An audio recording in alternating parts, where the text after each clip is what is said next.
Do you want to know the right work-life balance for you? I'm Dr. Matthew Gloudeman. I've been a doctor for nearly a decade, and I've worked in pretty much every hospital specialty from acute medicine all the way to palliative care, even pediatrics. So I've seen every stage of life, and I've seen what different types of work styles work for different people. So what's my view? There is no such thing as a work-life balance. It is very much independent of you and your stage in life, and everybody's different. My stage in life right now, I work about 40 to 50 clinical hours a week with patients, and then I've got a startup business that I've been developing and working on for the last 7-8 months, and I do that for 40 or 50 hours a week. So that means right now I probably work about 90 to 100 hours. Do I feel tired? Do I look tired? I hope not, because I love what I do, both in my clinical role and maybe even more so in this other mission that I've got to help vulnerable people. For you, work-life balance might be different. Maybe you've got a little kid. So, I don't have children, but I would imagine like you got to focus a lot more on them. Maybe you can't work as much, or you go on paternity or maternity leave.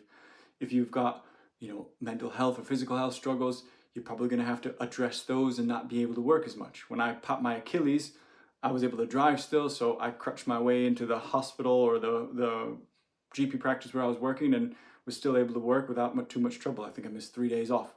When I tore my meniscus in my knee and that surgery, I couldn't drive, so my work-life balance was a little different in that after about 1 o'clock, the telephone triage when I was working remotely died down, so it got boring for me and I didn't want to waste my time. So I said I'll take annual leave for half the days until my knee recovered enough for me to drive. And then I wrote a book, which I finished the day of my training as a GP trainee, but I haven't published it yet. So eventually that will happen. But the point is that everybody's balance shifts, and at different stages of your life, it's going to shift. I meet people that are in their 80s who are still farming, and they are way better off than the people that retire in their 60s and stop doing everything and then they lose their purpose. So having a purpose is really important. Maybe your purpose is looking after your children. Maybe your purpose is getting your own mental health better. Maybe you have to recover from a physical health ailment. Maybe your purpose is the role that you're doing and you're passionate about that, so you're working way more. Everybody's is different. You shouldn't feel judged or upset about what your balance is. It's more about what works for you. Block out the noise, doesn't matter.